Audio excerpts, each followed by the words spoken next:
Hello guys! Welcome back to my channel. Yan, marites tayo, charot. In this vlog, makikichika tayo. So, ayun na nga. Dahil marites tayo, ako. Kasali ako sa sa isang grupo na maraming apam, charot. So, ayun, i-share ko lang sa inyo yung paano ba yung, kasi yung lagi nating naririnig yung paano ba yung opinion ng mga Pinay, ganun. So maganda rin magkaroon tayo ng idea kung ano ba yung mga nasa utak nila. Kaya, ayan, sumali ako sa mga group. Actually, hindi naman talagang pwede akong sumali doon kasi yung mga, yung may mga asawa na to, marami din Pinay doon, tapos may mga asawa silang foreigner, ganun. So, ayan, kaya nakasali ako. Then, hindi ako masyadong bihira ako mag-comment. Mahirap kasi makikipag-argue ka pang ganon. So, basa-basa lang ako. Pero, syempre, sumasagap tayo ng mga balita.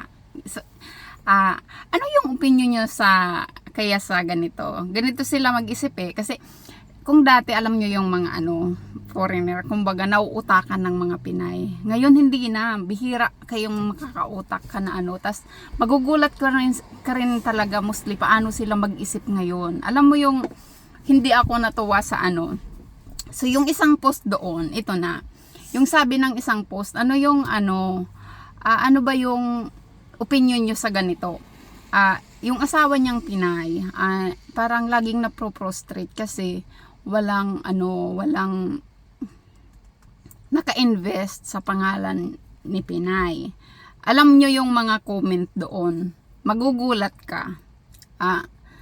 Oo, may mga lalaki din naman na syempre hindi naman lahat masasama, kahit naman sa atin may masama, may mabait, ganon din yan sa kanila. So meron sabi nila, dapat kasi talaga mag-invest ka, sabi ng iba. Pero yung magugulat kayong iba na yung mindset nila ganito. Sabihin, kung nag-survive siya bago ka dumating sa buhay niya, magso-survive din daw yung Pinay pag nawala ka na. Kasi parang yung kinakatakot ng Pinay, ano yung mangyayari sa sa akin, ganon. Pag nawala ka na kasi wala man lang naka-invest sa pangalan ko, wala man lang akong bahay, ganyan. O di ba? I think lahat naman tayo naiisip yung parang, syempre isipin natin yung kinabukasan. Ayan. So parang nalulungkot din yung Pinay. Tapos yung lalaki hindi niya maintindihan na parang ano daw yung opinion niyo. Alam mo yung sabi ng iba, mag-move on ka, hiwalayan mo. O grabe naman yun. Kasi 'di ba? Yung parang ganun agad, hiwalay agad. Hindi ba pwedeng pag-usapan muna? Iba kasi yung sasabihin na walang investment dyan, wala kang may invest kasi wala kang pera. Pero yung foreigner na may pera tas ayaw niya lang na mag-invest siya sa'yo kasi iniisip niya, uutakan mo lang. Parang ibang usapan na yun. O diba? So parang nakakaano din yung mga opinion na ganyan. Kaya kung ako sa inyo, yung tas alam nyo, ina-advise din nila, kung maghanap ka daw ng foreigner, ay ng Pinay, wag yung may mga ex na foreigner. Ganon din. Kasi, I would say the same thing din. Kung maghanap ka ng foreigner, siguraduhin mo yung walang mga ex na Pinay. Ganon din yung sinabi ko din yan dati. Kasi yung parang, kung nagkaroon na kasi sila ng mga traumatic experience, tapos ikaw yung ang ending, ikaw yung kasi parang natuto na sila sa experiences nila na yun, sa pinagdaanan nila. Ngayon, ikaw na yung karelasyon, ikaw yung napapagbuntunan. O diba? Kumbaga, naging galante sila noon. Tapos, ngayon, dahil nga natuto na, diba? Nisip nila, pinirahan sila nung ex nila. Ngayon, paghihigpitan ka na, yan talaga yung din. So, ganun yung mga advices din ng mga foreigner. Mga lalaki, yung mga mga apam na tong nag-uusap pa. So, ganun talaga yung mindset nila. So, may point din yung mga sinasabi ko noon. Kasi at least nakuha ko yung kung ano ba yung sa perspective nila. Paano na ba sila mag-isip pag nagkaroon na ng ex na Pinay. Ayan. So, magugulat ka lang talaga. paano din yung ano nila, no, mindset na at some point parang naisip ko parang ang selfish naman nun yung sasabihin nila na paano pala kung ano, di ba? Paano pala kung nagsama kayo ng sobrang tagal? So, halimbawa nagsama kayo ng 10 taon. Tapos, di wala ka. Tapos, biglang may nangyari sa kanya or biglang naghiwalay kayo.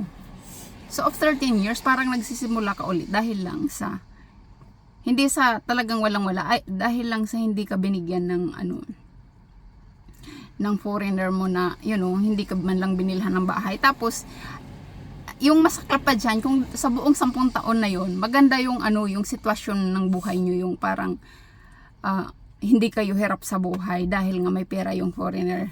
Tapos pero hindi niya man lang inisip na magtabi para sa future mo or bigyan ka ng ganito para pag dumating yung araw na wala siyang pera, ay wala na siya, hindi ka maghihikaw sa buhay. So, parang ang saklap naman nun, yung mag-back to zero ka, diba? So, sana lang hindi kayo makahanap ng ganong ano. Alam nyo, makikilala nyo naman yung lalaki pag nagsama na talaga kayo sa isang bubong, makikilala nyo siya. Tapos, pag tingin nyo, ganyan na yung laman ng utak niya, ay, dapat mag-ano kayo, mag-isip-isip. Parang, teka lang. Okay lang naman sana. Okay lang naman sana kung, di ba yung, hindi kanya bibigyan ng pera. Pero, papayagan kanya maghanap buhay. Kahit, yung parang, ano lang, normal na, sige, hindi mo ako bibigyan, pero, nahayaan mo kung gumawa ng paraan para buhayin ang sarili ko, para magtabi para sa sarili ko in the future. So, okay lang din yun, di ba? Pero yung gusto kasi ng iba, na parang ibubuhos mo lahat ng atensyon sa kanya, hindi ka maghanap buhay, parang araw-araw kayo magkasama. Tas, kasi sasabihin, i-provide niya lahat ng kailangan mo. Pero i-provide niya yung kailangan mo sa ngayon lang. Hindi niya inisip yung kinabukasan mo. Parang pangit naman. 'Di ba? So, iwasan nyo na lang yung mga ganon. Para hindi kayo ma-stress in the future. Iwasan nyo yung mga ganyang tao. Kasi, yan talaga yung isa sa mga disadvantage. Ayan. Pag yung may mga nakaraang parang makulimlim yung nakaraan, charot. Yung masama ba yung naging experience nila, tapos ikaw yung mapagbuntunan ng galit. Ay naku, parang ang unfair ng buhay, no? Kawawa ka naman. Kaya kung gano'n, yung makikita mo yung treatment niya sa'yo, gano'n, ay naku, pag-isipan mo na. Kasi maraming kumbaga, oo, mag-i-enjoy ka sa time na magkasama kayo ngayon, pero kung iisipin mo yung kinabukasan mo, marami kang opportunity nasasayang kasi parang in-spend mo yung effort mo sa maling tao. Yun lang. 'Di ba? So, at saka hindi ka talaga pag alam mong sasabihin mo may kulang talaga din kung tutuusin yung pag ganyan, lalo na kung masyado mong iniisip yung kinabukasan mo, ano ba mangyayari sa ganito. Pag alam mong hindi yan iniisip ng partner mo para sa iyo, hindi ka magiging masaya kasi alam mo na may kulang, yung parang alam mo na pag may nangyari sa kanyang masama, ganun, ikaw yung mahihirapan. So, kasi hindi kanya tinulungan. Okay lang naman sana yung sabihin na hindi naman kailangan na yung ibigay niya agad talaga is pera na, o sige, bibilang kita ng bahay, ganito. Pero yung at least, parang ihanda ka man lang, tulungan ka man lang niyang ihanda na pag wala na siya, kaya mong mamuhay mag-isa. Yung hindi naman yung masyadong lugmok, nawalan ka na nga ng asawa, yung parang nahirapan ka pa, diba?